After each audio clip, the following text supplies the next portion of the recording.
welcome. This is quite an auspicious day for me because this is the very center that some of my teachers used to sit and give Dhamma talks from this very podium. And so it humbles me as one of their students to be continuing in my small part in that same tradition. When the topic of security, seeking security, came up in relation to the Dhamma, I thought, what a wonderful theme in today's world, in today's very confused time period. As Brother Eric was mentioning, I work in the field of therapy.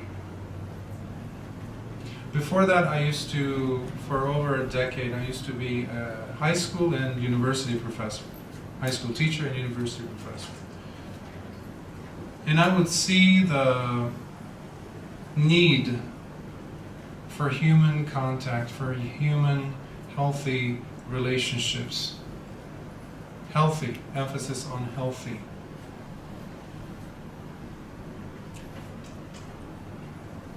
Technology is great, but it is a tool.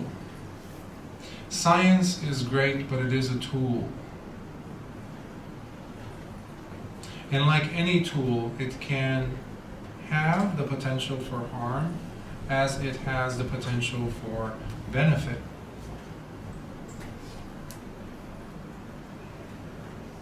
When we are looking at the Dhamma, when we are looking at and trying to understand from the suttas, within the teachings of Lord Buddha, we see themes and issues that people dealt with on a daily basis that we encounter in our own lives 26 centuries later. Not much has changed. In my work as a Dhamma teacher back in Los Angeles, I try to help the audience members into coming to face the fact how the Buddha's words are very much relevant with our own lives and our thematic, whatever topics we might be engaged in and thinking, no, this only happens to me. In this context, even if you go and if you sit down in front of Lord Buddha right now, he would see and say, yeah, your situation is different. But they're not. See, the combination of the Four Noble Truths is so compellingly compact, loaded with powerful teachings, that when we look at the question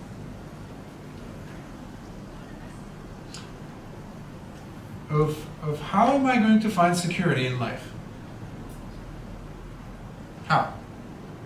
How about my relationship with my wife, with my husband, with my mother? How about my parents, my grandparents? How about my children? People come to us as teachers or as clinicians or therapists, making all kinds of, I wouldn't say excuses, but sharing their worries. If I only have this, that, and a little bit of that, my life will be perfect. I won't have to come and knock on your therapeutic door. Everything will be just dandy, perfect.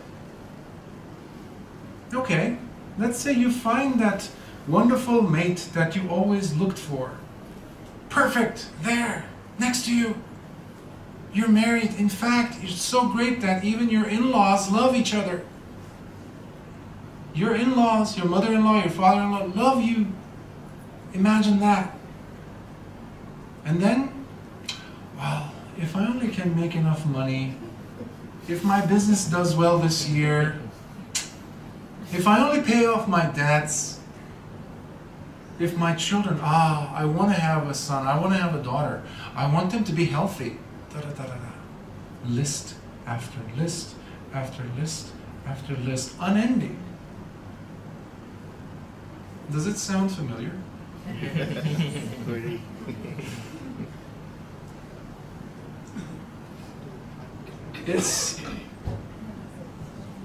It's quite, we laugh about this because it relates with us and our own themes in life. It resonates with us because there's truth there. There is validity there. Okay, so what do we do about it?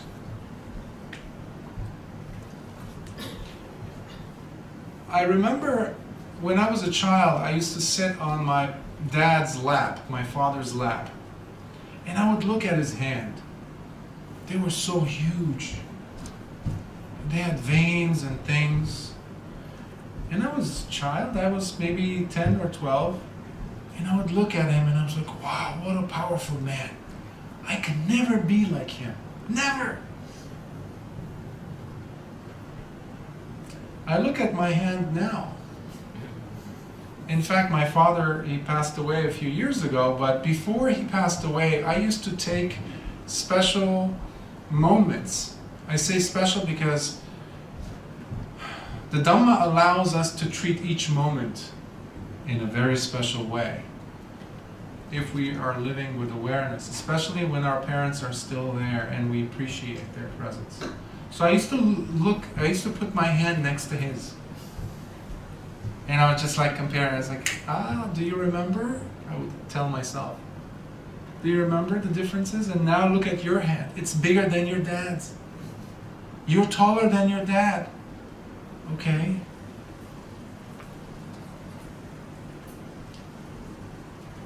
The Buddha gave us a word in his 3 declarations, the first of which is anicca, impermanence. It's not just impermanence. It's full of disappointment, the realization of impermanence. In fact, that's one of the key elements that unites anicca to dukkha, the second. You cannot have anicca without dukkha. And if anything is anicca, it cannot be atta. That's why the Buddha said it's anatta. Non-substantiality. It doesn't have a independent self-nature to it. It is dependent on so many other factors. And if it is dependent on so many factors, then it means it cannot last. Just like my father. Just like many of our elders. I was a child, like all of you here, and I remember the different stages of life. Some time ago,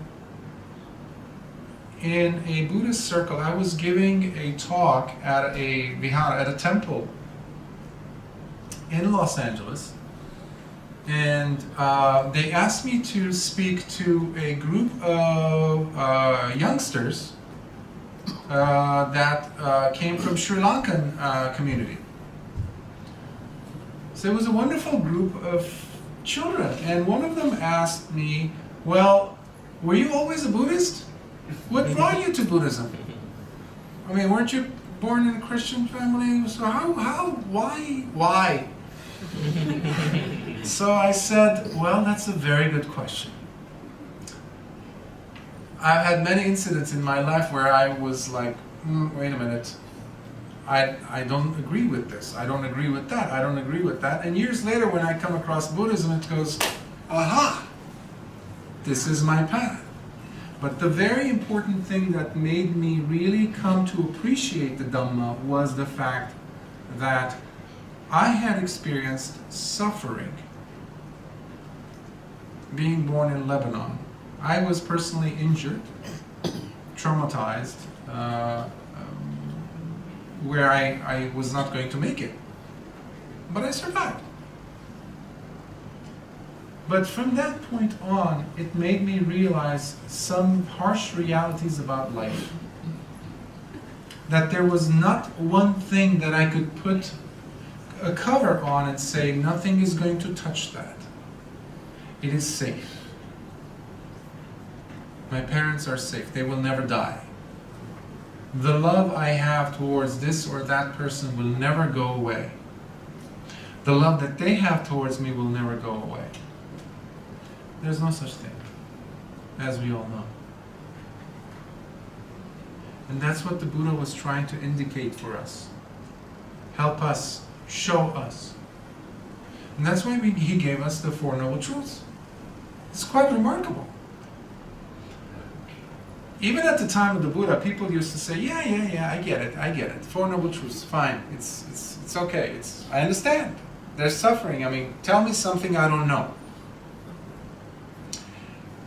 Well, one of the key reasons why the Buddha called it Arya Satya.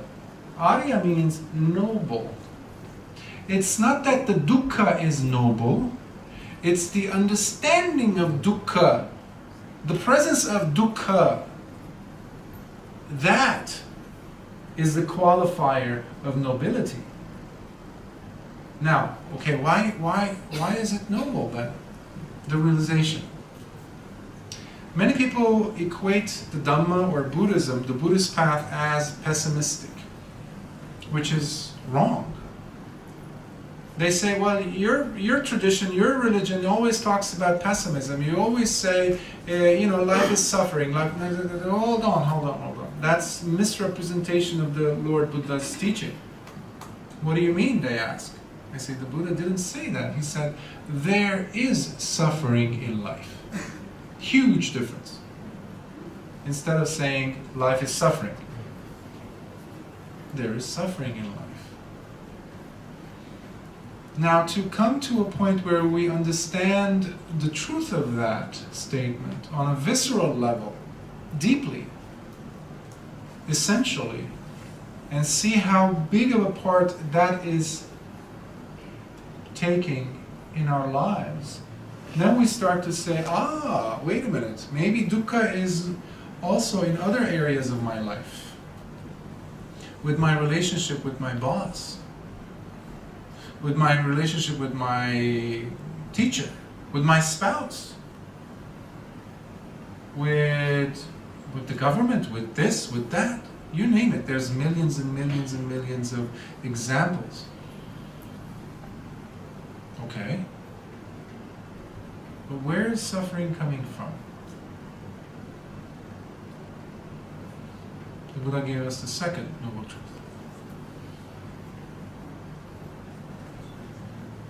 I'm hearing whispers, which is great. The cause of suffering. Yes, samudaya satya. Now, dukkha, samudaya satya. When you're talking about a cause, in the West, people love to equate the Dhamma with science a lot. Fine, to some degree, it's okay, but science has a long way to go to catch up to the Dhamma. There's so much that science does not have the tools to measure what the Dhamma teaches, what the Dhamma practitioner experiences, what the mind's capabilities are, and the transformations that take place within an individual. So science is good to some degree. So in science, one of the laws of thermodynamics states that energy cannot be created nor destroyed. Aha! If we go by that premise, then we see how there's got to be a cause if there's suffering. And the cause of that is the ignorance which brings about craving, holding on, latching on to my father, or that image of his hand, and not wanting that image to go away. When you hold on to your loved one or your child and not want them to get older, Or when you see that gray hair, if you have any hair left. It's like, no! No! Where did that come from? I've known people who would pluck the gray hair. Like, shh. I want to hide it. Okay. You're going to be wasting the most of your time because there's not going to be any hair left because you're going to be pulling everything.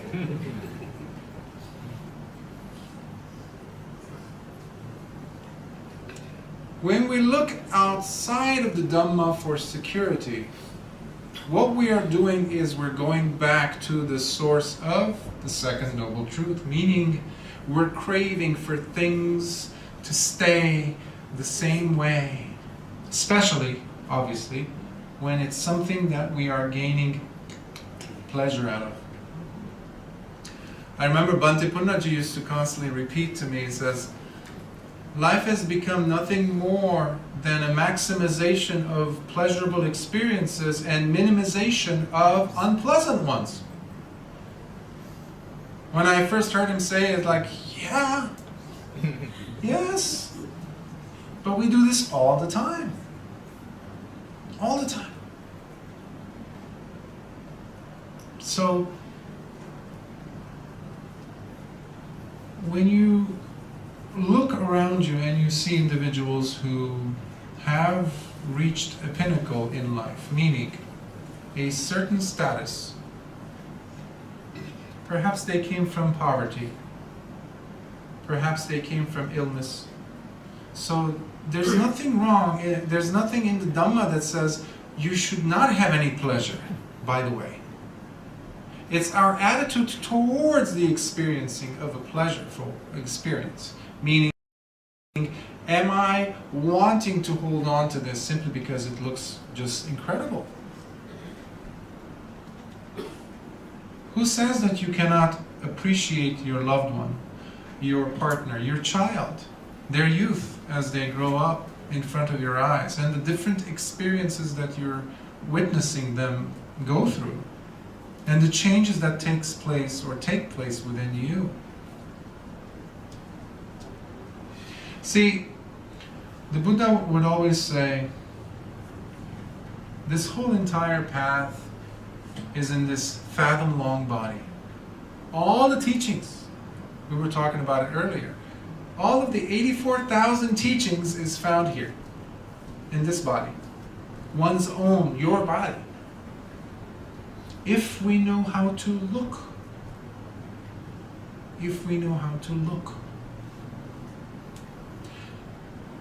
Because I taught science, because I have this application-based approach in whatever I do, especially when it comes to teaching of the Dhamma, I always try to give the listeners, or as a therapist, my own patients, a tool that they can use immediately.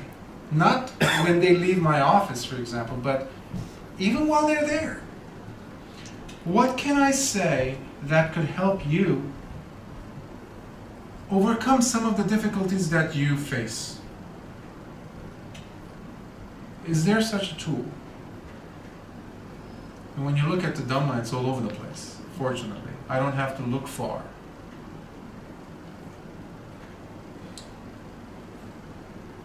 So I will also give you, at this point, some of the things that you probably are familiar with, but I'm going to try to go deeper into some of the others and connect them with the theme of seeking security in the modern world that we live in.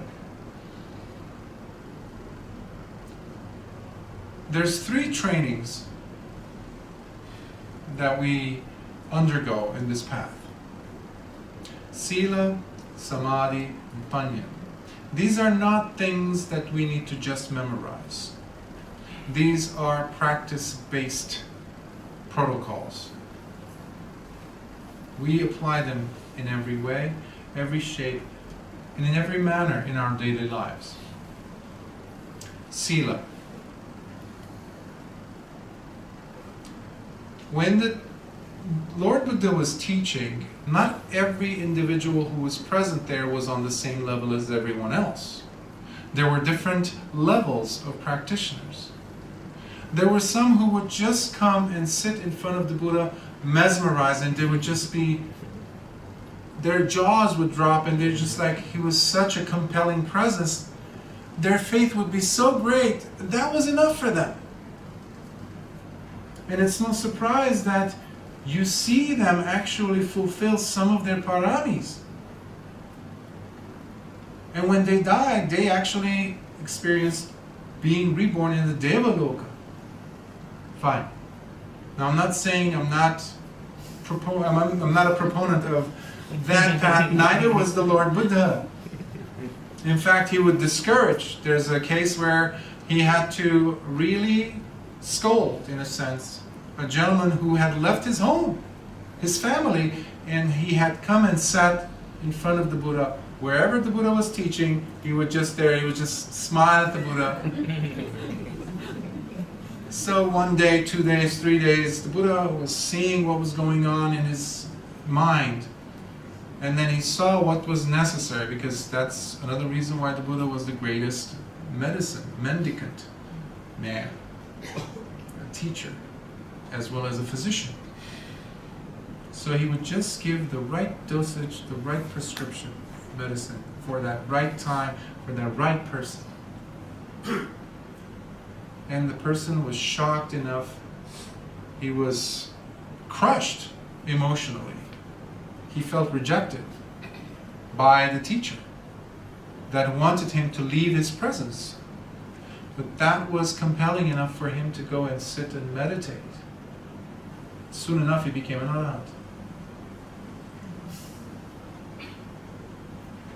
Sila. We do not have to take the 8 or 10 or 227 precepts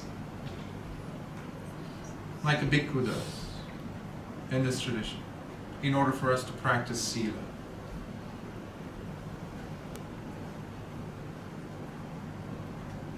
When we take the first precept, for example, out of the 5, as laity, panatipata, vedamana, sikkhapadam, samadhiyam.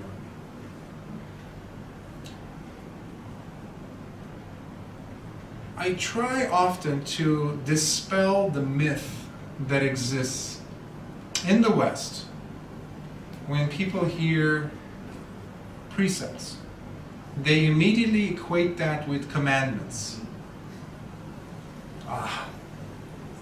Morality, oof, I don't want that. Authority figure giving me, pushing me down. You can't do this, you can't do that. If you do, some invisible man or something is going to come and crush you. So I have to dispel that myth by explaining to them that there is no such thing in the Dhamma, in this practice. In fact, you have to go and sit in front of the teacher and ask for the precepts to be given to you. You request them. And once the teacher has given it to you, you still have to practice it on a daily basis. It's a training. It's a training. Sikkhapada. It's a training. So when you train a certain muscle, sometimes you're able to hit the target, sometimes you're not. But you don't beat yourself up later on if you don't. It's okay. So what am I saying? Sometimes one of the hardest precepts is which one? Musavada. Yes. Musavada, remember there's different, it's not just musavada, speaking, excuse me, falsehood, it has several different aspects to it. Divisive speech, slandering, angry speech, idle chatter, speaking falsehood. Idle chatter is big. Right? People do it all the time. I'm not doing anything. I'm at a party, I'm talking with someone, so there's nothing to talk about. They're forcing me to speak. Okay. Soon enough you will find out that you have gone astray. And now you're talking about things that really don't have anything to do with the Dhamma. In fact, now you are beginning to break some of the precepts.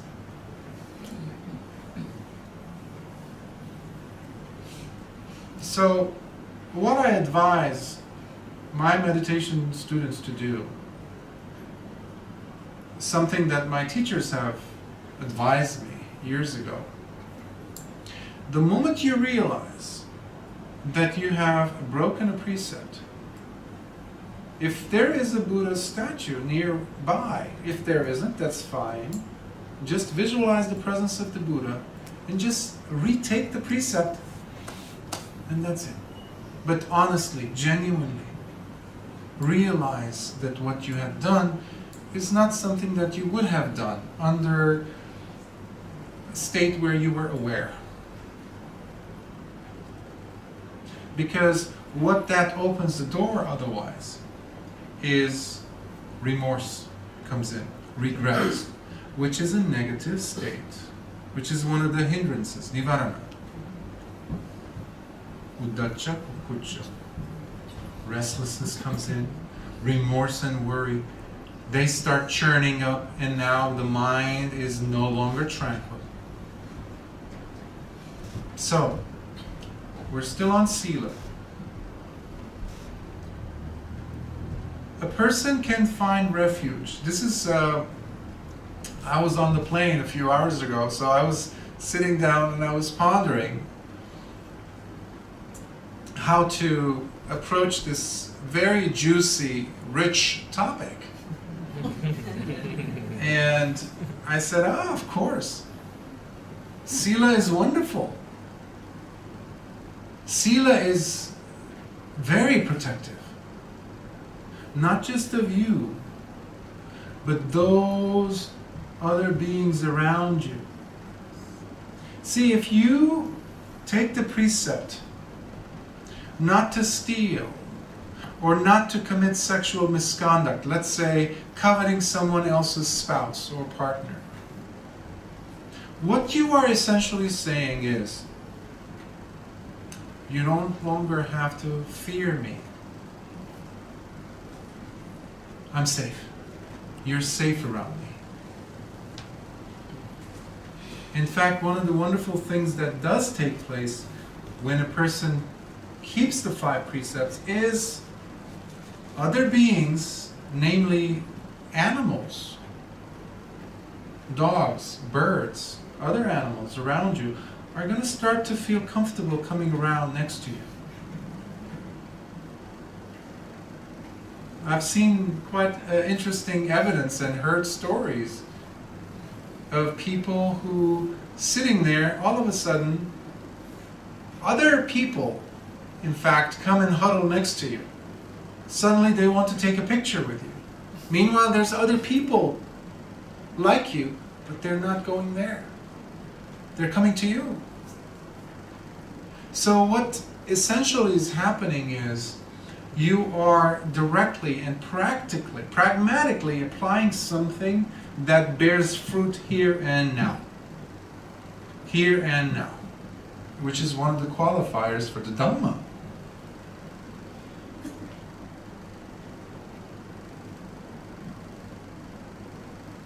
We talk about safety in a bank account. But the bank can be robbed. If nobody robs it, the government robs it. I don't know how it is here in Malaysia, but in America, it happens all the time.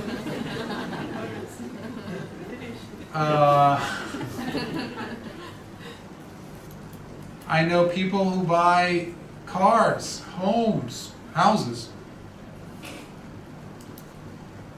A few $100,000 car parked on the street. I sometimes joke about it and I say, imagine you just put all that money in a briefcase, unlocked, and you put it on the street and you go to bed. Do you feel safe? It's like, that's not exactly how, and I said, that's how it is. We invest so much of our lives into things, into relationships. Now, remember, one of the first things I mentioned is the need for healthy relationships. We are social beings. Anthropologists will tell you this. Biologists will tell you this. Evolutionary psychologists will tell you this. Brain neurofeedback neurologists will tell you this. Because there's parts of the brain that really develop only when they are feeling the warmth, sustainable, comforting presence of someone that we feel connected with and towards, meaning social construct, allows parts of the brain to grow. And when you take those things away, the social well-being factor, when you take that away, part of the brain doesn't exist. It doesn't. See, the frontal part of the brain, it's called the PFC, or the prefrontal cortex. It's the latter part, the latest part of the human brain. It doesn't exist for many of us when we are growing, especially during teenage years. And I'm sure you have witnessed this a lot, where you don't understand why are you doing this? Similarly, parts of the brain that needs to be comforted in order for it to be settled require healthy relationship. Now, the most important relationship that you can always count on is the one you develop within yourself, towards yourself. Now, that doesn't mean you need to live in isolation. Even the Buddha used to send his monks, Mahakassapa, who was known to be the most ascetic of all of his monastics. The Buddha would instruct him, you need to go back to society. Give them an opportunity to gain merits. Give them an opportunity to grow, to be kind, to experience humanity, and to sublimate, grow by the experience. Sila allows us to do this in a very simple manner. As long as we're able to keep ourselves, become mindful of the 5 precepts, even one of them. If someone, in Los Angeles it happens all the time, where we have this thing called road rage. We have freeways over there, and people are always on the edge of nervous breakdown, as if they're angry, very angry, even if they look calm. You put them in a car, send them off onto a freeway, good luck. Everybody's rushing. It only takes a little bit of a scratching of the surface and there it is. Dosa comes out. Anger, hatred. What I advise people to do always is, anger is powerful. It's a powerful emotion. At least can you look at it? Can you observe it? Can you bring in awareness of, what's happening with my body? So this could be a tool that you can apply. When you get angry, different parts of your body start to cringe. It actually starts in the brain. There's tightness occurring in the brain, different parts of the regions of the brain. But that doesn't stay there. It actually manifests somatically within the body itself. So it took me years to realize that when I would get stressed, it happens in my jaw. But it took me years to, wait a minute, what's happening? What's happened before that? What happened before that? So you're developing this sense of curiosity. This path requires us to be curious. Curious of our lives, and the Buddha was the most curious person that I've come across in history. And that's, a curious mind can only come up with the Four Noble Truths, because that means you have sat down and you've thought about it, looked at it, asked questions. So Sila. And it gives you a comforting feeling when you go to bed at night. knowing that you didn't break any precepts.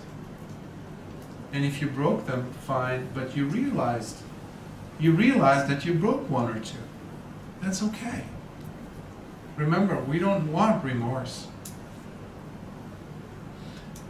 And the next day, you're going to become more adept, more skilled at detecting.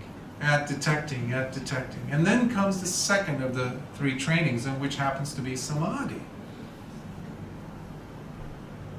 Samadhi has it's one of the 7 factors of awakening. The Bojjhangas, I know Bhante Punnaji has given extensive talks on that. Without getting into too many details, samadhi is a collectedness of mind. It's a mind training. Allows a person who has moved up from sila to the next level, where you're able to maintain the tranquility of mind in order for you to feel the collectedness of mind. You're able to observe yourself or your object of meditation in a calm state, and that becomes your security. If you notice, I talked about things that are impermanent initially when I started speaking. Now I'm talking about how the Dhamma can help us bring in a sense of security into our lives. Because I don't want you to leave tonight and think that, yeah, we can't do much about life. Life is always going to be pulling the rug from under our feet, so forget it. Anyhow, we're going to die at the end. That's not the message here. The message here is there is absolutely a strong sense of security that is each and every one of your lot. It's your right. If the tools are there, that's what I'm trying to do, to share them with you. Sila is also virtue, is also discipline. That discipline carries over into the mind aspect. You now become able to watch yourself when you are getting angry. The very fact that you're able to look, observe the experience means that you've actually separated yourself from identifying with it. See, so many people come to my office as a therapist and they say, I'm depressed. I'm sad. And it saddens me because I realize how many children today, are being given antidepressant drugs, medication, to control the depression. There's so many cases of suicide in the world. It doesn't have to be. People are taking the experience of sadness, of dukkha, let's say, and putting it in their hearts and looking at it and looking at the world and just identifying with it, basically the opposite of anatta, and saying, who am I to be able to control all of this? So might as well just implode on myself, crush. And especially when you're a youngster, you don't have that many answers to questions. So people are getting desperate. People are getting into addictions, all kinds of addictions. Today, kids are not even able to communicate with other kids. Why? Because you have a cell phone. Parents are not able to talk with their children. Parents are not able to talk with their own children. I mean, this is serious stuff. And we have to take account, make ourselves accountable to some of this as adults. So many people, so many adults have to work 1 or 2 jobs. Okay, when the mom or dad comes home, the child is annoying, they don't want to do their homework or something, and they are yelling or wanting this, mom, dad, whatever, and the parent says, okay, what do you want? A game, a toy, this, here it is, go. Just let me relax. That has an accumulative effect. That is ignorance. So there has to be some involvement. Now, if we do not practice even for 5 minutes, the Buddha says, even if you're able to remember to be mindful of one single breath going in and out, just one, and you are able to tranquilize and relax. Piti manasa kayam pasambati. When there is joy in the mind, the body follows suit and it becomes more relaxed. When you're opening your door of your house to get in, try to see if you can separate all of the difficulties that you face during the day, all the hardship, right before you walk in through the door and to face your family. Can you drop, like a heavy bag, all that stress outside and then walk? See, all of us have taken our shoes off before we walked in here. Okay, that's nice, but it's not as important, as more powerful as you doing what I just described. Unloading yourself, because you are unloading the shoes that have the toxins and the dirt that you have walked all over town with. Why? Because you want to keep the house clean, sanitary. So it's got a symbolic value there. But imagine the power when you walk into your home and you look at your loved ones' faces and they see you refreshed. That to me is 1,000,000 times better than just taking off your actual shoes. See, we have to ask questions about the customs that our parents have taught us. What is there? What is it trying to say? That curiosity. This path is about having a curious mind. We're never stagnant. We're never stuck in the path. You know, there's a saying from Greek literature and philosophy. There was a philosopher named Heraclides. He has a famous saying, at least it's attributed to him, where it says something along the lines of you never same twice, yes. You never step into the same stream or river twice. Well, when we look at it from the Dhamma standpoint, a Buddhist would say the same person can never step into the same river twice. That takes it to another level. So every moment, what that means is, every moment we have the possibility, the freshness, the newness to experience and to share it with the world around us. Now, the mind is always giving us these clues. When you are calming the mind, when you're tranquilizing the mind, that's one of the messages of the Satipatthana. I once was teaching a class in college, and there was a woman who, a wonderful woman, she was a single mother. She has a son who's autistic. She was not getting the support from the government to take care of him. She was working at a job where her boss, her supervisor, was making it a hellish experience every single day, and the boss wanted her fired. And she was a good student, she was a good person. I had seen the child. She brought him one time to the class. And I told her, I asked her one thing. She would come to class and she would be in tears sometimes. She couldn't concentrate.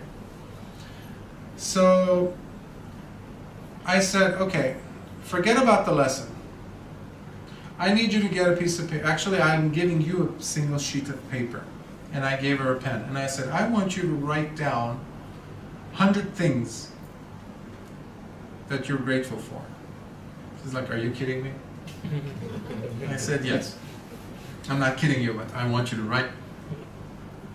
She starts writing eventually, and all of a sudden, there's a lot of things that she's grateful for.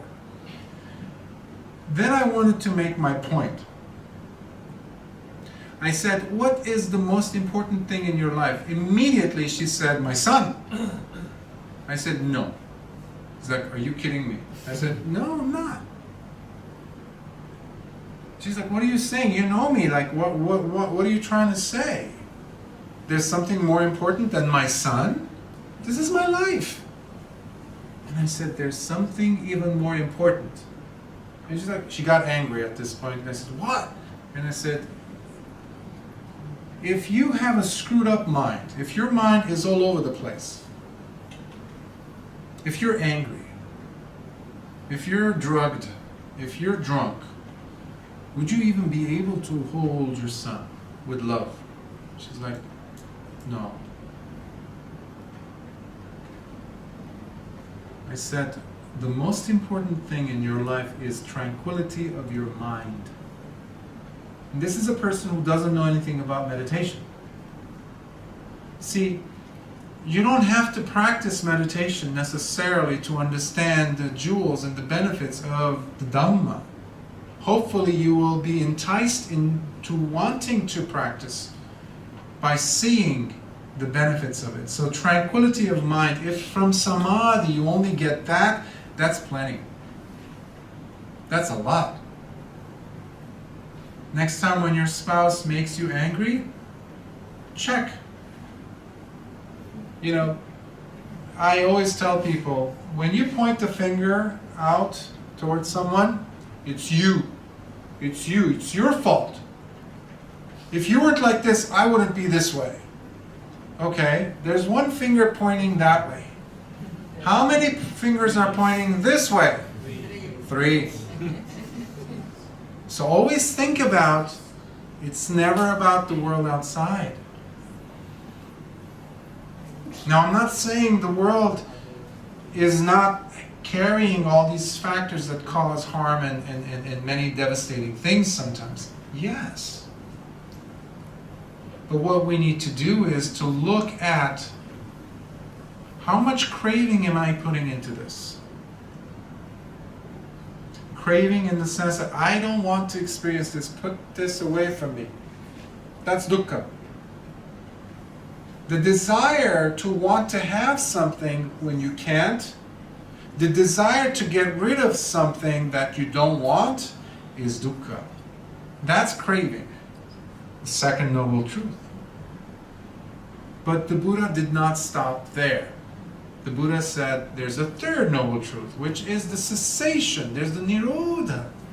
There's the ending of suffering. And that separates the Dhamma, the Buddha's teaching, from everything else. This is where it is testing its validity. Because the moment you actually practice one single breath of tranquility of mind, just one, when you lift and you throw away your burden of the day before you walk into your home to kiss your children, for example, there's a sense of relief that comes in. That is small nibbana. That is a small nirodha. Try it. You know, one of the epithets, one of the crucial descriptors of the Dhamma is ehipassiko. Come and test it yourself. So the Buddha gave us those many opportunities to test his teachings. Never to believe any of it. Never. And then you get to the third of the training, sila, samadhi, and panya, wisdom or discernment. What that is the third level of the training. And that means that you're able to see, okay, if this person is treating me badly, if he's saying or she's saying this thing just to make me angry, What did I do last time when they did that? I observed my body and I realized that I'm tightening up some muscles. I relax. Why? Because my gaze is now turned on me instead of making a story about the other person. Your life is none of anyone's business. Let me just say that again. Your life is your life. It's nobody else's business. The only inheritance you have, according to Lord Buddha, is your own karma. That's it.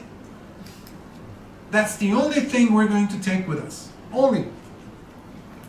You might be the next Bill Gates, or I think the new one is Jeff Bezos, Amazon CEO. Where is he going to put all that money? In a casket? In a nice suit made of gold and diamonds? No. It's the greed that we will take with us. The anusayas, the latent tendencies, the driving force. It's like the arrow that you pull. At the moment of death, it's like letting go of that arrow. That energy is the thing that makes us take on another form given the right circumstances. We take on a birth. Because that energy, remember, cannot be destroyed nor created. The energy has been left. The momentum is there. It's like a boulder that you push down from a steep hill. You're not going to go and say, okay, stop boulder. No, it's going to take it with you. So panya is wisdom that allows us to put two and two together and see, aha. But imagine if you have sila, then you're not saying those negative words to begin with. You're not breaking the precept. Okay? And that gives you the platform for you to become more tranquil. When you become tranquil, that opens doors for insight. See, there is a science in the teachings of the Buddha. Step-by-step process. That's why he had so many arahants. But as we were talking about earlier, even more than the arahants were the number of the upasakas and upasikas who had attained first stage, second and third stage awakening. See, as a Dhamma teacher, Theravada Dhamma teacher, I sometimes have to remind people, even Dhamma teachers themselves, and even monastics in some cases, that the teaching of the Buddha is alive and well, and it can produce today Sotapannas, Sakadagamis, Anagamis, and Arahants. Before he closed his eyes for the last time, Lord Buddha was asked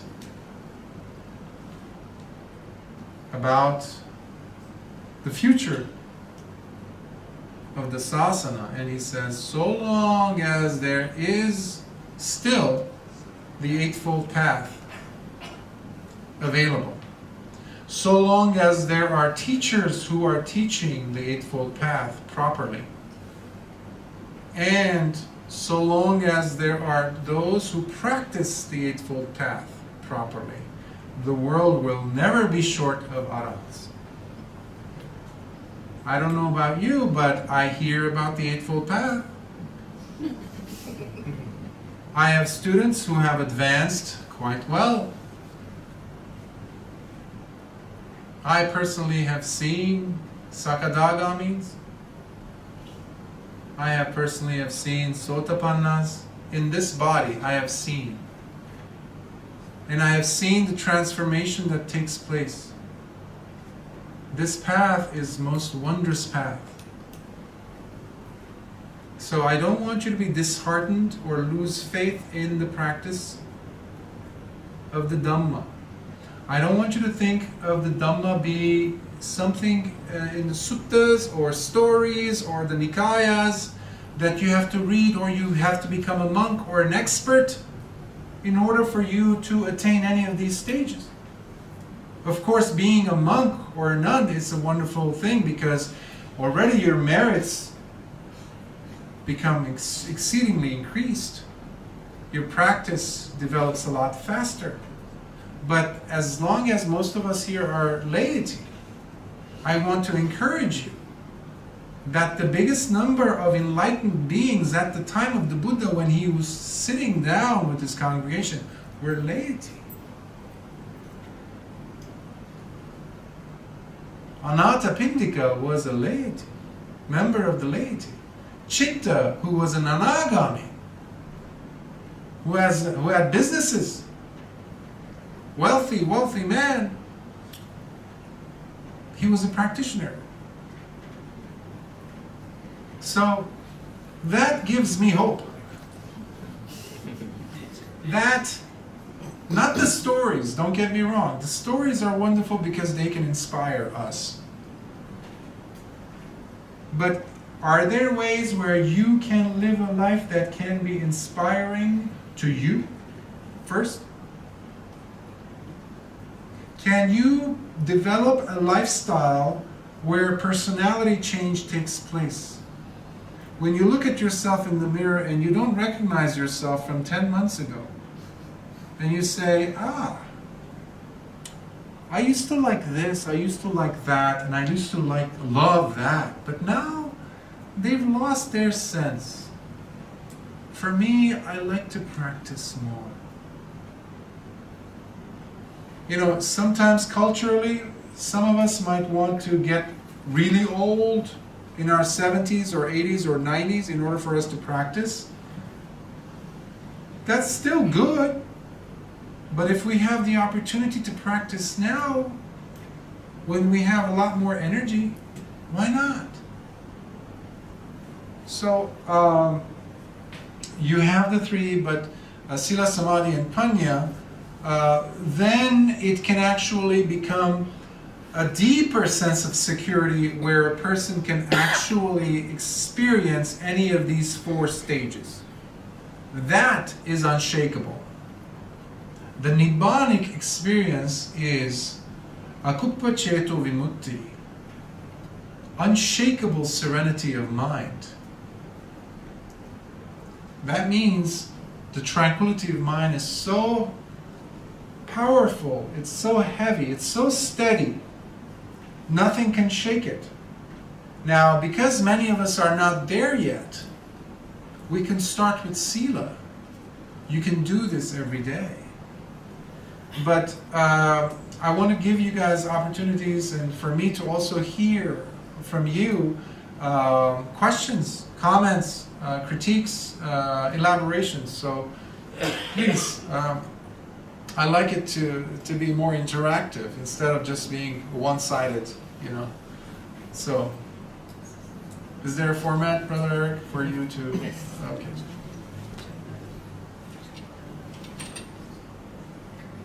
Okay, brothers and sisters, any questions? All questions are welcome.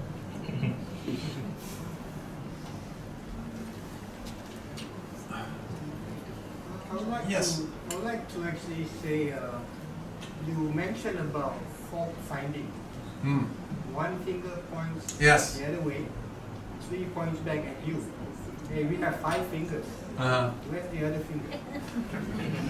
The reason why I said that is, you know, we use conventionalities, conventions, symbols, just like I use the example of dropping your shoes outside, using that as a symbol for something a lot more deeper.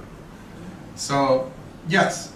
So this is just a convention I use. This is something I actually have heard from a teacher, a colleague of mine back when I used to be a high school teacher.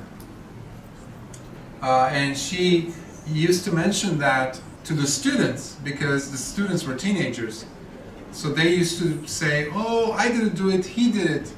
So the teacher was using that. So I don't dwell on where the other fingers are, I don't care. I try to get the message out of it. The tongue is the middle part. The middle part. Option which has a different direction. Interesting. Yeah. I didn't think of that. Thank you. Yeah. Other questions? Yes. A few questions. Please. Actually, we are social creatures. Right? There's one precept, the Musa Bada. Yeah, agree that it's a bit of a difficult one. Because as social creatures and we have to live in this community, Yes. we do talk to people. And sometimes it does swerve. I mean, I don't always talk to Dhamma with a lot of people. I don't talk Dhamma all the time. Yes. In fact, to be completely honest, in my Facebook, sometimes I try not to talk too much about Buddhism because it will turn off certain segment of people in my group of friends. So then I need to like still engage with them because they're all my networks. So I post stuff that could still interest them. Is that considered idle chat? Because I have also thought about it, like, I have remorse, Every time I post, do I continue to engage with them, there is remorse. I say, shit, I'm still like, I'm not following properly. And then I was thinking of shutting down my Facebook, but I have almost 900 contacts there. It's not easy for me to just shut up everyone. And that's my way of getting to know things also, because everyone posts stuff. But I feel like I still, like not following the path in the Sila side, because there's this part about social media, and what we post, and I can't be posting Dhamma because I'm not a monk and I'm not a Dhamma preacher or whatever. I'm a lay person that engage with people from across all religions, and I have a lot of friends from other religions. I don't want to turn them off. So how do I manage this? What is it doing to you? The desire. I can't go to my office and talk about Dhamma all the time. I have to talk and engage with them on a lot of other topics. Am I erring? Am I following my precept? I know it's not about enforcing it on yourself, but I want to follow the path properly and still living with the society and not being looked on a bit differently, because you have to understand a lot of people are not Buddhists. And when we keep talking about Dhamma, in some segment they look at you wrong. There are people like that also. They think that you're becoming fanatical. There are people like that. So how do I behave normally in the society and following the Sila? A very good question, and I appreciate you bringing into the discussion some very real aspects of normal life. Again, I will put the spotlight on the person, in this case you and your well-being. Now, just to clarify, the way I see it, when we are talking about sharing the Dhamma, this is a place where we can talk about the Dhamma openly. Now, I can only talk about my experience. None of the individuals that I work with are Buddhists. None of the patients I see are Buddhists. None of the language I use is necessarily Buddhist either. Maybe the approach. Now, of course I'm doing a lot of calibration in my mind because it is a sensitive area where I work, so I have to represent the agency where I work as a therapist, for example. But my objective is pure and simple, to help ease the suffering of the individual that I have been entrusted to take care of as a healthcare professional. So far, so good? Now, I didn't say anything about Buddhism, did I? I'm carrying the message of the Dhamma in everything I'm doing with them.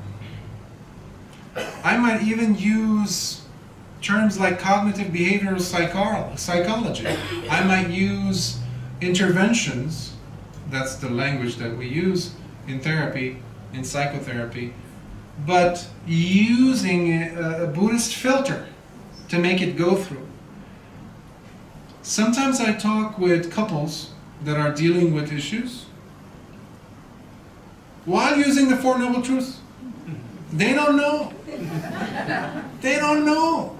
And in fact, they don't even care probably. What really matters is, where am I in my mind? Because I used to have the same turmoil in my mind. am I being a good practitioner? Am I being a good Buddhist? I should take the mic and go everywhere and preach the Dhamma. No. No. One of my teachers, he used to say, after a retreat, people would come and tell him, Bhante, do you think I'm advancing in my practice? Do you think I'm doing good? Do you think I'm moving along? I'm learning?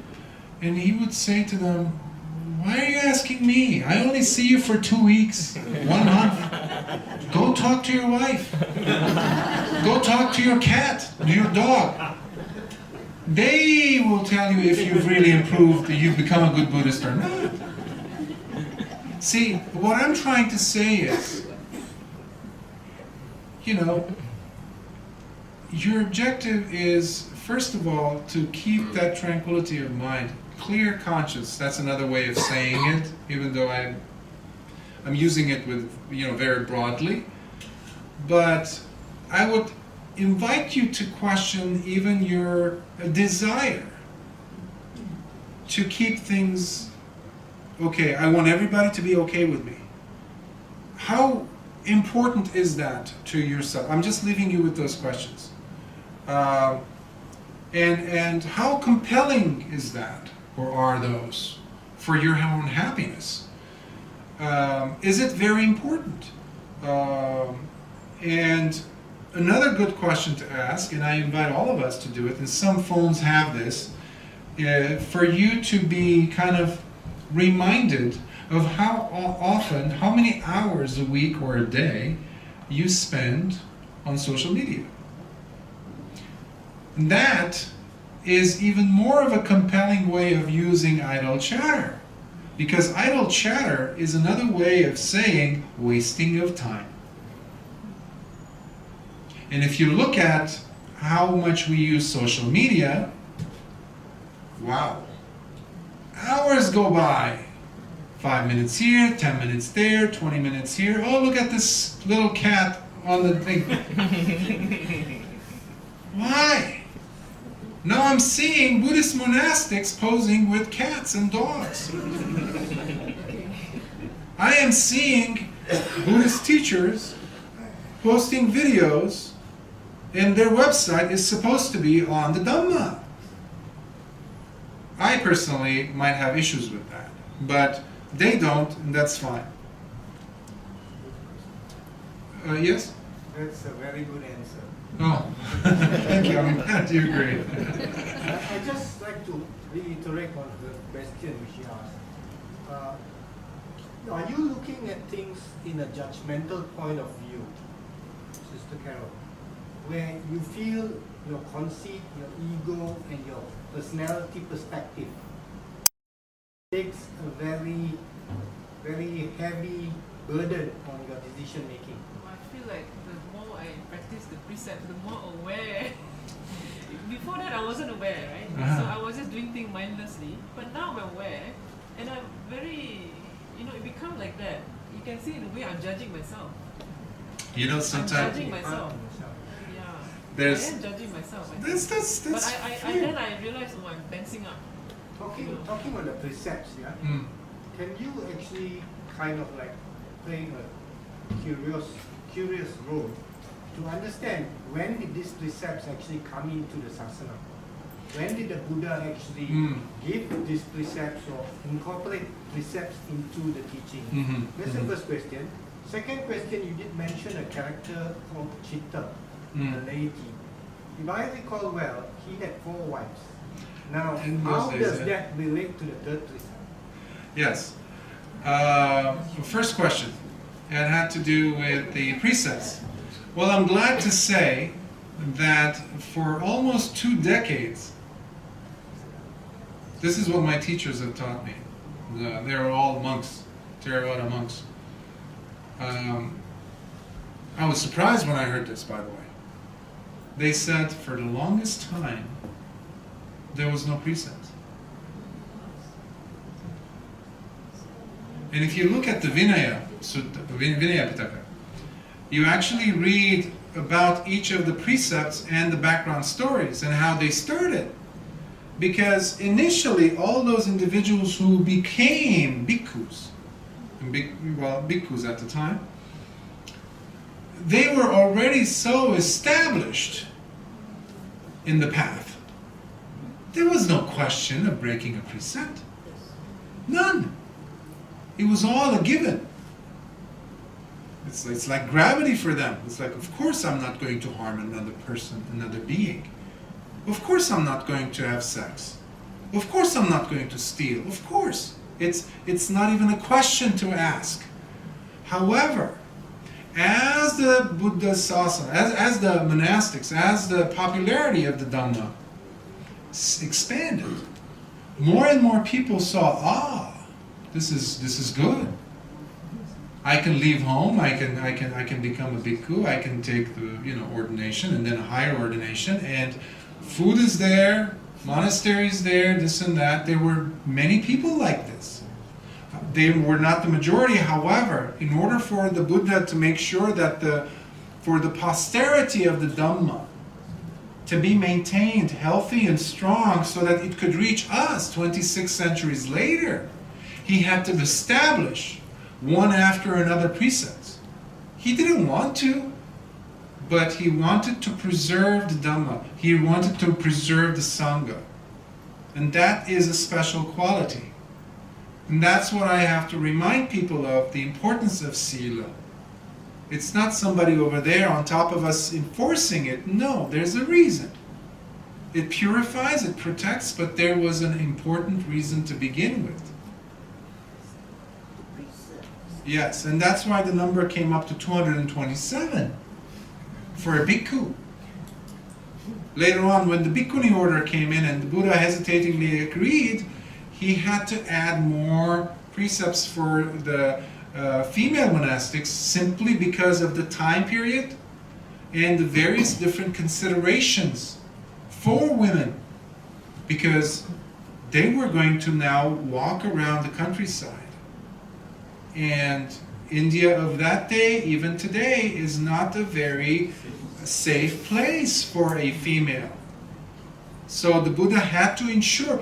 You can think of, like, I'm blown away sometimes with the intellectual capacity and the considerations from 26 centuries ago of a human being who came up with all of these scientific, I would say, at this point, step-by-step processes. And the second question, if that pleases everyone with the first answer, is about Chitta. Now, Chitta, when he was married 4 times, I think that number is correct, if I'm not mistaken. However, in those days, if you were wealthy, Chitta, by the way, he was such a wealthy businessman, sometimes even kings used to go borrow money from him for campaigns. And he was highly, highly developed intellectually, and later on, when he became an anagami. Now, as an anagami, you don't have the 5 fetters. Samyojanas, they drop. The last 2 of the 5 happen to be lust, or kamachanda, or sensual lust, things that have to do with the 6 senses. And you also have to drop anger, hatred, vyapada. So that completely vanishes.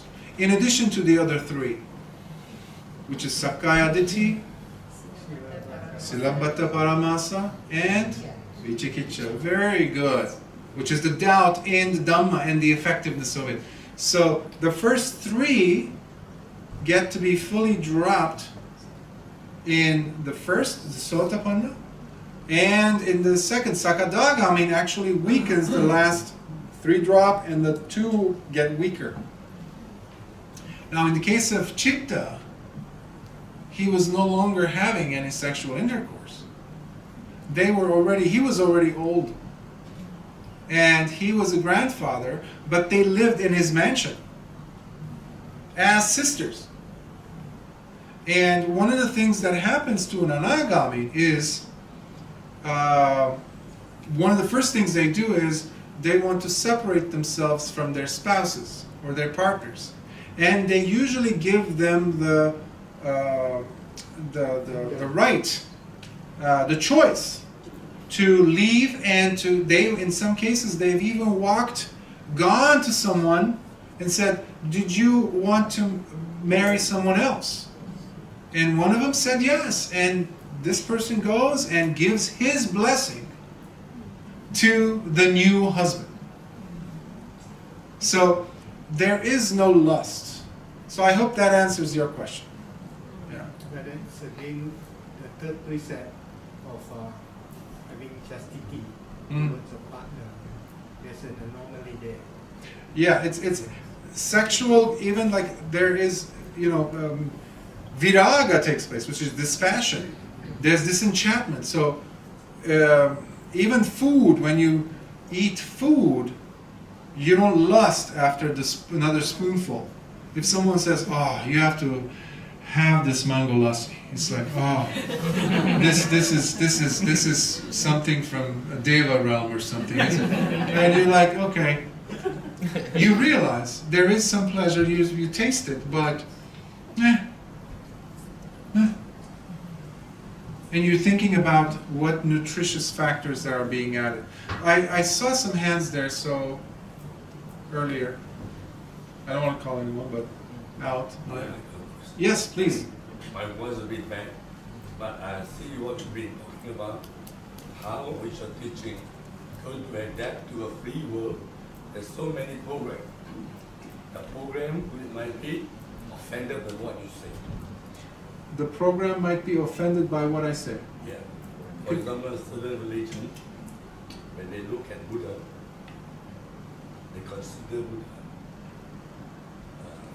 should not be accepted by them. Right? And your comment on that to them is insult to them. So they will be very upset with you. What part of what I said would be upsetting to them? I didn't understand. Just for example, Judaism, right? The Jews, they claim from their scripture they are the chosen one. And then you go and say, no, they are not, so we don't listen to them, you'll be very upset. I see what you're saying.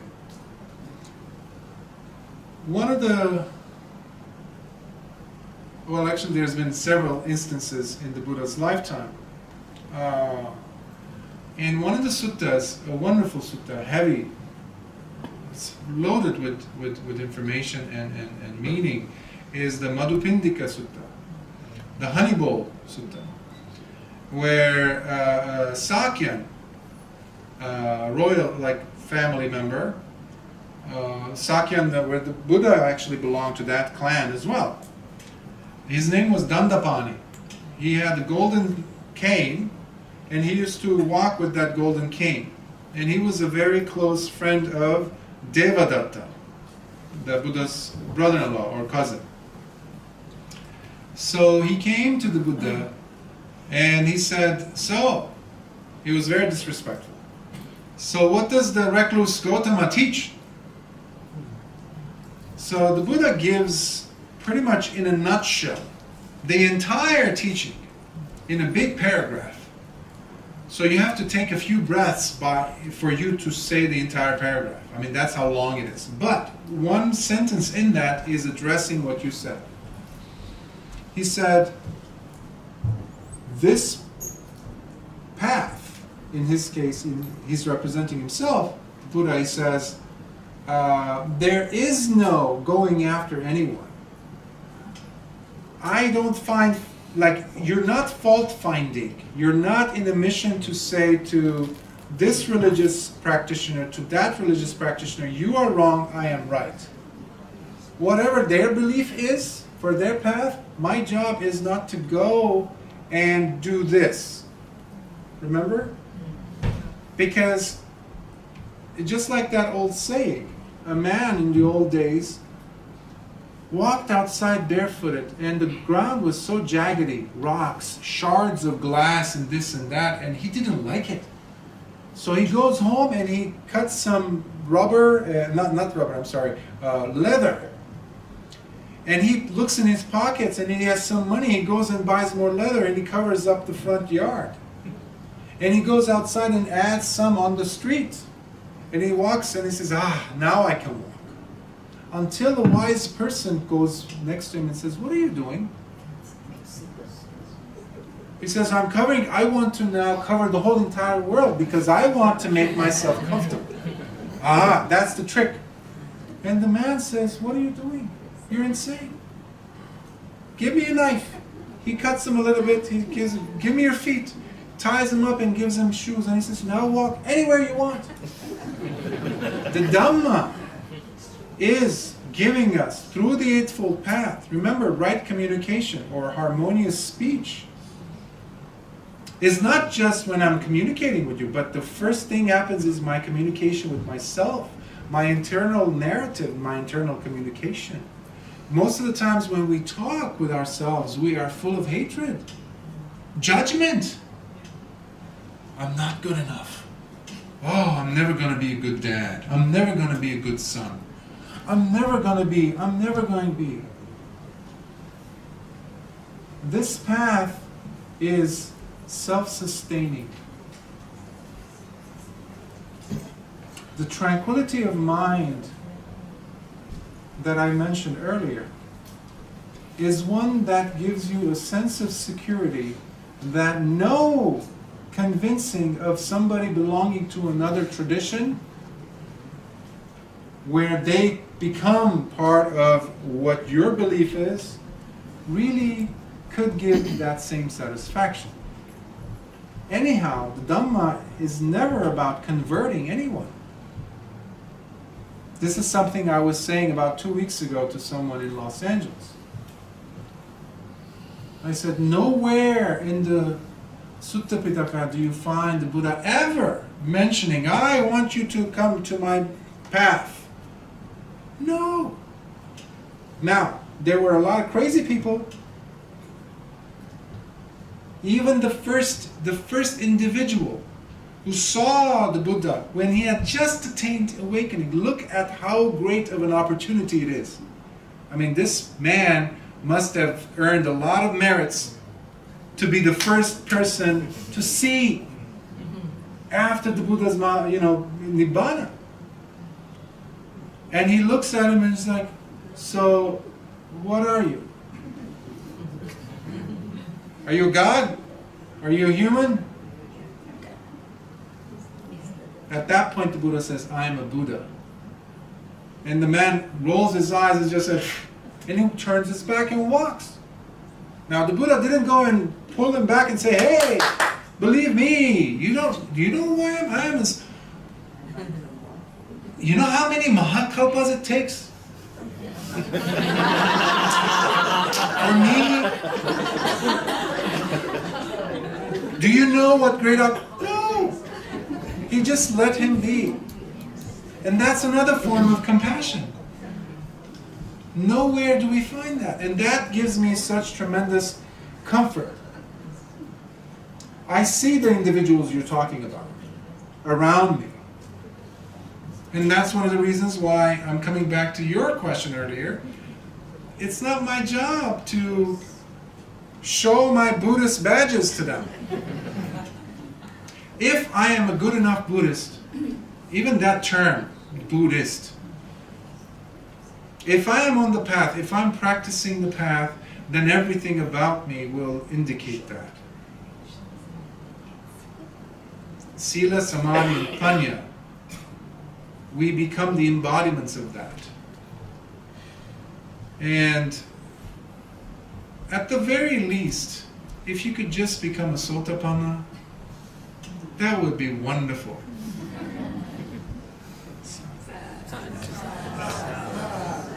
Sukhiyot.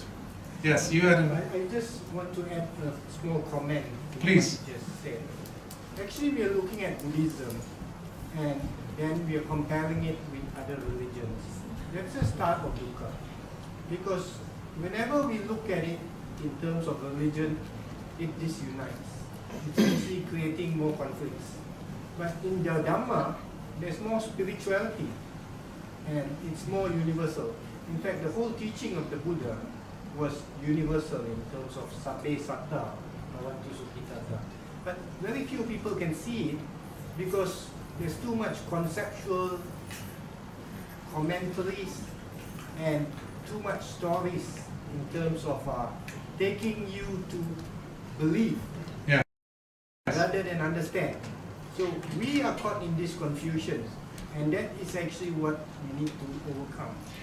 Yes, and the best way to overcome that is not, I see this all the time in conferences, everybody, you have different traditions, different branches of Buddhism and this and that. Yes, it's good, it's good for numbers, for other people, other religions. Ultimately, what does it matter? Who cares? Really? If you're suffering at that moment because of your craving, if I'm suffering because of me wanting something to be different than what it is, I am suffering. I am suffering. So my first mission is to use the teaching to make myself not suffer. So, in essence, the path, I say this sometimes, some students might hate me saying this, but this is a fact. This is a lonely path. When I say lonely, I mean it's a singular path. I've studied Christianity. I was studying Judaism. I was in a monastery when I was 15 years old. Christian monastery I had gone to. So I grew up in that world of conversion. But I never was fulfilled because I was still in pain. Because ultimately, earlier we were talking about us humans being social organisms. The acceptability factor is so huge. I want you to look like me. That makes me feel good. That goes everywhere. If somebody is driving a fancy car, everybody wants to drive that car. Why? Because it's a status. And if you have the same thing, you will be now accepted. Which is another form of seeking security, by the way. Which is again false security. Now, we come a full circle. Let's seek the true, genuine form of security, which is found in the Dhamma, nowhere else. Even love. People read poetry, write poetry on love. Okay. The day will come where one of you guaranteed is going to die before the other. Guaranteed. Maybe if you're lucky, both of you will go at the same time. But that will end. People don't understand. Well, I'm going to love you forever. There's no forever. The Buddha made it very clear. Even the most highest devas, Mahabrahmas, the day will come, their credit will run out, and they will fall, as if on a ladder. Dum, dum, dum, dum. We've been Mahabrahmas many times. We've been devas. We've lived in hells for eons. The probabilities are staggering. What does it say about us right now, experiencing life? Let's not be confused, let's not be dissuaded by other things that take away our awareness from where it needs to be, which is, how can I improve the quality of my life through the practice? The teachings. The teachings are not there to collect dust, nor for comparison, nor analysis. Analysis is just a waste of time. Now, of course, you need to use Chintamaya Panya. Remember, there's 3 kinds of Panya. Suttamaya Panya, which is through reading suttas, being inspired. Chintamaya Panya, which is when you think, absorb, process. And then there's the Bhavanamaya Panya, which is what you gain through the insight of practicing meditation when you're putting it all the layers of the cake together. So that gives you fulfillment and understanding. See, when you become a physician or a medical or even a PhD, you're still counting on your kindergarten education somewhere, as well as your secondary, as well as your college and university. They all have their own importance. But what do you do with them? That's what the Buddha left us with, a challenge. Jayata, mupamadata, mupachavipati no ahuvata. You have to practice. You, nobody else, need to practice the path, lest death comes and knocks on your door. And it will on every one of us. So life is very short. My life has taught me that. I never take my life for granted, even a single day. I don't know if I'm going to live to 50 or 60 or 70 or tomorrow. I can't take it for granted. Yes? Thank you very much for your speech. Enjoy that. I'm glad. First of all, I'm Catholic. Uh-huh. And you have not said anything offensive. Thank you very much. And I've been here to Brickfield. I just came back from Himalaya with the Tibetans. Wow, wonderful. I've been to Sri Lanka for 5-6 times. And so far nobody tried to convince me to become a Buddhist. So I just try to reinforce it. But my Christian friends have asked, why is my Buddhist wife not converted yet? You have asked that. My Christian friends. I said, how come your wife start baptized me? Interesting. Interesting, isn't it? Second thing is, I'm not Malaysian, I'm Filipino. And I met my Malaysian wife in MIT. Oh, wow. And I work in Wall Street.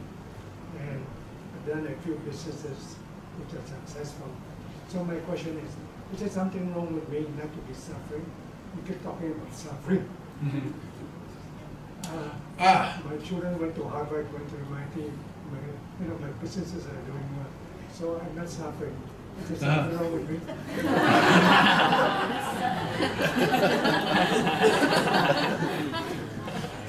Thank you for sharing all of those wonderful gems. Have any of your children, how many do you have? 4 with masters, Harvard, MIT, Stanford. I didn't ask for their boy or girl? One boy, 3 girls. What's the girl's? Sorry, the kid is upstairs. He's the mother, not me. Oh. Okay. So what are the girls' names? Huh? Girls' names? Mother is the mother. What are the names? Our daughters are Janice, Elaine, and Lisa. And the son? Terrence. Terrence. If Terrence calls you up and says, Dad, do you have any grandchildren? 5 boys. 5 boys. Terrence has any children? 4 boys. 4 boys. If Terrence calls you up tonight and says, Dad, I see him every day. I just saw him. oh, you just saw him. Well, he comes knocking on your door tonight and says, Dad, something horrible happened. What happens? Do you feel anything? No, I just had my head surgery. Uh-huh. So everything went well. Surgery went well. Recovery went well. The doctor was great. I appreciate your rose-colored glasses. However, it comes back to our standards. Like earlier we were talking about Facebook, the standards of what is fulfilling to us. Sorry, I don't do Facebook, I don't do Twitter. I'm not talking about that. I'm just drawing on similarities. In your case, it was Harvard, Stanford, this and that. What if they didn't get into any one of those? Okay, no choice. They didn't have any choice. Yeah. Why not? Because when they were 9 years old, I already told them what school to go. What if they said, hell no, I'm not going to go? Can I ask him a question? Well, Just a simple one. Okay. Have you ever met any death in your family? Has your father passed away? Yes. Yeah. How did you feel? How do you feel? Sad when he passed away, but he was happy. Dukkha. When we say suffering, that's, by the way, it's a very poor English translation of dukkha. Oftentimes I like to keep dukkha as just dukkha because there is not an appropriate, fully encapsulating English term for it. Some people have termed it as dissatisfaction, unsatisfactoriness. Some even called it stress. None of it do the job, or does the job. And the very simple question that this gentleman asked is very poignant. There's death in every family. Now, you can be in the celebratory mode still. I mean, come on. They've gone to all the universities that you wanted. You've gone to the university that you wanted. You married the woman that you wanted. Da, da, da, da, da. So, sometimes, because of so many good merits, I would say, based on Buddhist teachings, we get a lot of the good stuff that we always wanted. However, that is just, in America we call it, that's the honeymoon phase.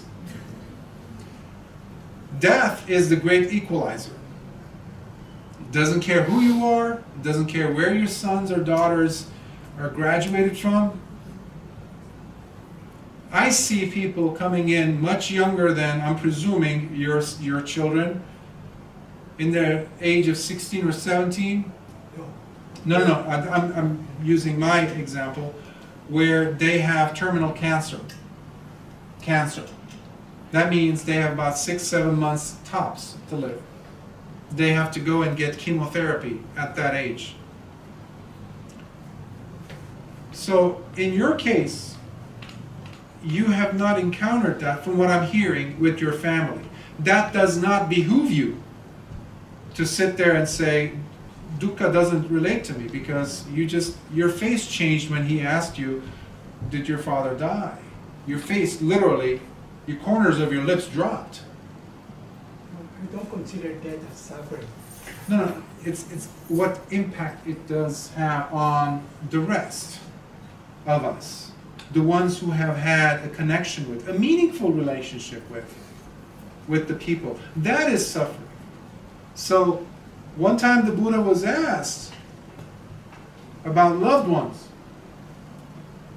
And the person who was asking him expected the Buddha to say, they're the reason for being, type of a thing. And he said, your loved ones are the cause of suffering. And he couldn't believe it. This man left the Buddha and went to somebody else and says, could you believe this Gautama guy? He's saying, he's actually preaching that your loved ones can be cause of dukkha. And they were surprised. No, really? So this spreads all around the kingdom, and it goes even to the king. I think it was King Pasenadi. And the king, in the morning, sitting down with Queen Malika, and he's talking to her, and he's like, do you believe this? And Queen Malika used to go and listen to the Lord Buddha teach. And he says, do you know that your teacher is saying that loved ones are the cause of suffering? And Queen Malika says, well, are you sure it's Lord Buddha? And he says, yes, that's what and she says, well, if he's saying this, if these words came out of his mouth, then they have to be true. So, the king goes to Lord Buddha and says, what are you trying to say? And the king says, the Lord Buddha says to him, do you have so-and-so, your children, this and that? And if one of them falls from a horse, I'm paraphrasing here, and he breaks his leg, and already his face cringes, the king's. No, don't say that. It's my son. He's the next thing, he's the crown prince. He says, what was that? What did that feeling, what was that? He says, that hurt. Even that possibility. That's dukkha, he says. The people who are closest to us are the doorways for more dukkha. That's what the Buddha was trying to say. So if I am in love with this partner and she gets cancer, that's not going to hurt me. I will know dukkha firsthand. That's what it is trying to say. So it takes wisdom for us to come to the understanding that there is dukkha in life, wherever you turn. So when we are not being encountered by dukkha, that does not mean that there is no dukkha. It's just that it hasn't, the thorn of dukkha has not gone deep enough for us to sense it yet. Sometimes we have calluses in our feet when we walk. And sometimes even sharp rocks, doesn't hurt. Until a really sharp nail goes through, that you will feel. So that's the kind of pain that for some people it takes that. But before I come to you, I think this gentleman had a hand up. Can I just share with you? I attended, since the Roman Catholic, right? A friend who's a Roman Catholic, he passed away. So we go for his funeral, and surprisingly, nobody is sad. They're celebrating with music, dancing, and all that. And they say, hey, he's going to heaven, go and play music in Kuala Lumpur. Yeah, I don't see any dukkha. They're so happy. Yeah. I look anyways, first. And celebrate, have good drink, and a good food, and then paint band. Yes. Rocks and roll. Again, the topic of today is on finding security through the Dhamma. So it's easy, especially because I see Kuala Lumpur, Malaysia, being so is rampant with so flourishing with so many different religious groups, which is wonderful. And there's respect, I see also. So that gives me a comfort to know. And especially here that there's different religious represented, which is great. Sorry. Yes. I didn't have a choice. You didn't have a choice. Buddhist wife asked me to do The one who's resisting conversion. Yes. That is dukkha. Yes. I'd like to make a comment on precepts. Yes. The way the question and answer was dealt with is related more to the formalization of precepts. Because in a lot of his teachings, Buddha mentioned the first 4 acts as being karmically unprofitable, that will lead to woeful plagues.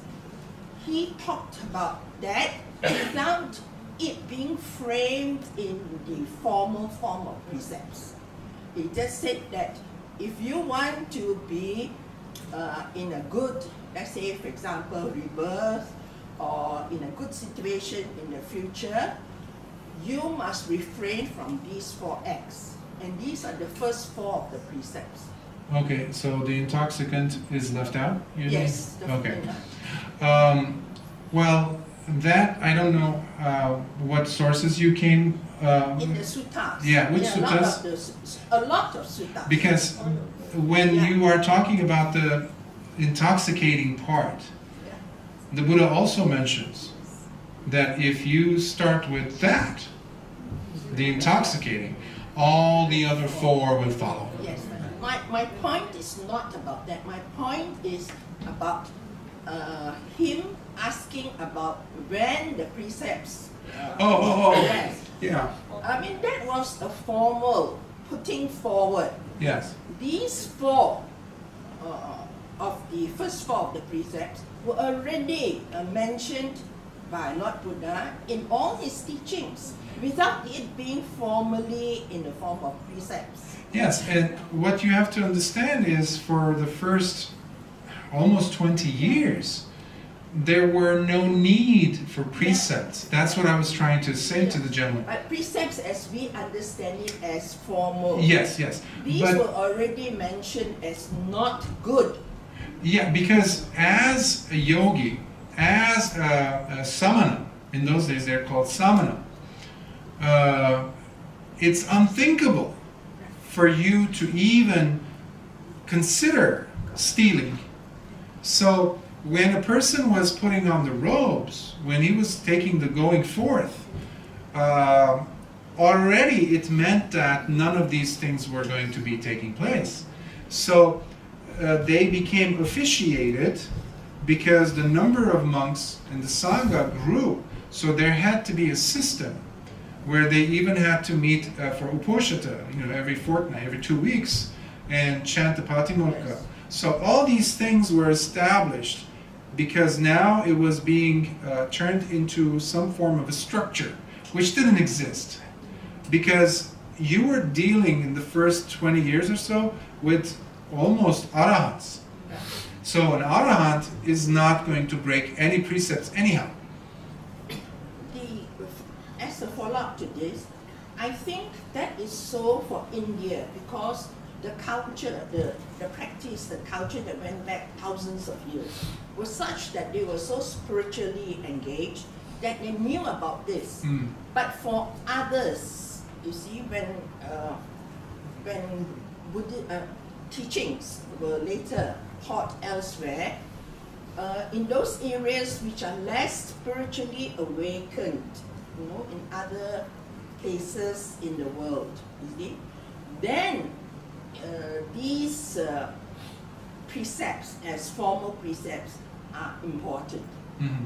And yeah, I mean, especially when you're thinking about the third council, I don't want to, I was given until 10, but just to kind of tie it at the end, the third council was crucial with Venerable Mokkaliputta Tissa Thera when he officiated, when Emperor Ashoka saw how many monastics were not even monastics. So there were a lot of fraudulent characters, and of course precepts were not even being held, so he had been responsible for the killing of many monks. And when Venerable Mokkaliputta Tissa came in and he stopped it, and then he gave the option of those monks who were not holding up to the standard to leave this robe, and those who wanted to stay, they had to follow his system. And that system had to be followed to the letter. If they couldn't, they have to go. It's either one of those two. So I hope, because I have you and then just... Question. Yes. For us to apply in practical life, but it's more of what I want to know. In your own practice, and in your own development, because yours is a very interesting story, how you move from one to the other. I have limited time. I'm a very busy person. I have very limited time. No, I think so is so many people, the laity. How much time you allocate? Like, do you need to spend time studying sutta? What I do day to day is just practice mindfulness. I lapse also. From time to time I lapse. Formally sitting down, I really try to make time, but frankly speaking, still trying. Only weekends I really have some time. So if you have to divide the time, Yes. the suttas is immense. I got some, I tried to read, and I could read here and there, and I followed some sutta classes. Yes. If you have limited time, how did you manage? Do you sit in your car? Driving? No, it's serious. Do you drive? I drive. Do you listen to anything in the radio? Now I turn it off. I don't know. How long is the drive? Not too long, because I only drive to the train station. Okay. Do you have a phone or something that you can listen to? Yes. Okay. You can turn on YouTube channel, and there's many good Dhamma talks. And I know Bhante Punnaji's talks, I know a bunch of others. I have talks there. I'm doing that already. Yes. I notice, like, sometimes I attend all these, my proficiency still has gaps. And I feel that because of my limited time, I couldn't give undivided attention on just this. I have so many parts of my life that I need to fulfill. Yes. So I still want to progress. And I know time is not much because I'm already some certain age or so. So we all have limited time. We don't Of have course, I understand. So I know the urgency, but I cannot. Which one to prioritize? You know? First of all, you're coming. No. There's Pali, there's meditation. No. You don't need to understand Pali. First of all, you don't need to be sitting for hours on end. Now, if you can go to a retreat once a year or twice a year, that's wonderful.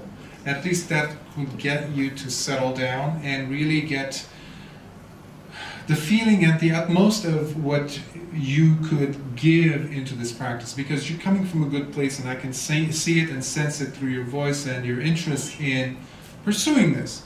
However, you have to remember, breathe and relax, okay? And if you can, sit for about 30 minutes. If you get up early in the morning at 7 or 6, if you can, wake up at 5:30. What time do you wake up? 6:30. Wake up at 6. Sit for 25 to 30 minutes, but go easy on yourself, please. I have talks on metta practice on my YouTube channel, and you will see actually lots of Q&A of meditators having these questions and what to do, how to do it. There's too much. Relax. Okay? And while you're in the car or on the train, listen to 1 or 2 Dhamma talks. And that's sometimes all you need to do for the time being. Otherwise, you're just planting a seed, and every 2 days are going as, okay, where is it? Come on, get up. It's like, you will do just fine. Just fine. It sounds to me like you do have to read a fair bit of the Sutta text. You don't have to. That's where we come in. We read it for you. And we explain it. And when the time comes for you, Books, it's scary. it took me many years to gather the courage to dig into the Majjhima Nikaya. Many years. Okay, so you don't have to. That's But not it's- even adding the Abhidhamma yet. So You don't have to do the Abhidhamma. I tell people you don't have to. Then she should renounce temporarily for 5 years. And don't get her time to study, then she will become. If you have that luxury, Yes. wonderful. Okay, so last question. yes. In the meditation practice, in the deep practice, if you don't have a continuous guide, if you just self-practice all the way, can it go wrong in any way? Yes, it can. So in what instance we should know how to manage and start referring to a teacher? If you're lucky enough to find a teacher from the start, however, that's not necessarily a mandatory thing, meaning you can start anywhere. When At the what student... stage you need to know, it's a danger point if you're not sure how to manage it. Are you an angry person? I'm temperamental. No, I'm not. This is like when you get to a point where you're realizing that you're getting angry, where the meditation that's supposed to make you more tranquil. Right now, Right now, only feeling peace and calm. I haven't feel that anger or what yet. I would like to see, but more of anxiety. I have anxiety. That's fine. Ask everyone in this room. They will tell you 10 or 15 things. If you get them really quiet and heart-to-heart conversation, they will reveal to you so much. More like worry and anxiety. That one come up a lot because Yes. the future. Yes, these I see it all the time.